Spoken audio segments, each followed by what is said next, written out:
Congressman, kayo po ay kinakatakutan sa mga direktor ng DOLE. Sa ating aksyon o hindi pag-aksyon, nakasalalay ho ang buhay ng mga ordinaryong Pilipino. Kaya po ako maingay at parang laging galit sa social media is precisely in recognition of that. Hindi po pwedeng hindi ako pumunta rito dahil inimbitahan natin ang isang matibay na haligi ng mga manggagawang Pilipino. Ang matagal na leader manggagawa na nagsusulong ng karapatan at kapakanan ng mga manggagawa. Congressman, kayo po ay kinakatakutan ng mga empleyado ng DOLE at ng mga direktor ng DOLE. Tinatawagan ko ang ating panauhing pandangan, The Honorable, ang manggagawa party list, Eli San Fernando. Pambihira po ang pagkakataong ito, Secretary. Dahil makalipas ang ilang taon, sa wakas, nagkaroon na po ng oportunidad ang mga manggagawa na makatayo sa inyong entablado at mailahad sa harap ng DOLE mismo ang mga issue at problema ang kinaharap ng ating mga manggagawa. Nandito po tayo ngayong araw dahil tayo ay nanumpa, maglilingkod sa mga manggagawa at poproteksyonan ang kanilang interes at dignidad. Napakalaking karangalan maglaan ng serbisyo sa ating mga manggagawa. DOLE has one of the most crucial responsibilities to fulfill. Sa ating aksyon o hindi pag-aksyon, nakasalalay ho ang buhay ng mga ordinaryong Pilipino. Kapag hindi ho natin naprotektahan ang isang manggagawang iligal na tinanggal sa trabaho,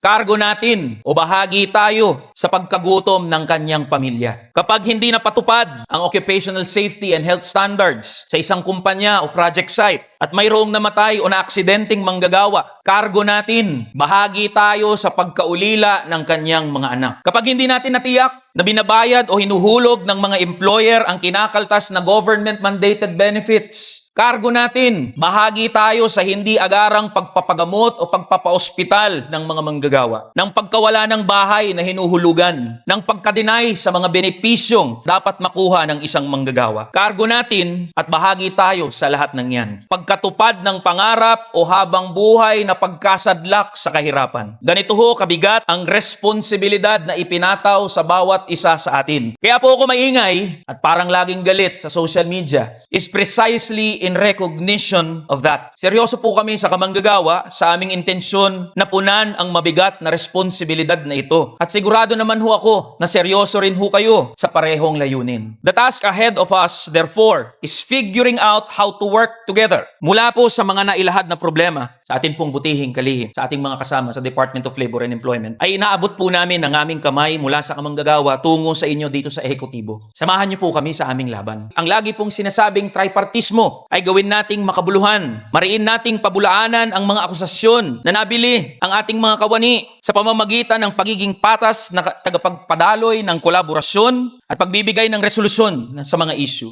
Kami po ay handang maging pinakamasugid na kaagapay at katuwang ninyo. Ngunit hindi po ito nangangahulugan na hindi kami mangingiming maging pangunahing kritiko ng DOLE kung kinakailangan. Sa mga kawani ng DOLE, mga boss, bilang kayo'y mga manggagawa at ordinaryong Pilipino rin, alam ko po na lubos niyong naunawaan ng aming mga ipinahayag. Kung kaya't hamon sa bawat isa sa atin na nandito ngayon ang pangatawanan ang ating sinumpaang tungkulin bilang mga lingkod bayan. Naway maging simula lamang po ito ng produktibo, tapat, makabuluhan at permanenteng dialogo. For our part in kamanggagawa, we can commit to a simple promise which we have not wavered from. Kung kayo po ay kakampi ng mga manggagawa, kayo rin po ay aming kakampi. Sa mahirap na panahon ngayon, lubos na kailangan ng ating pagtutulungan.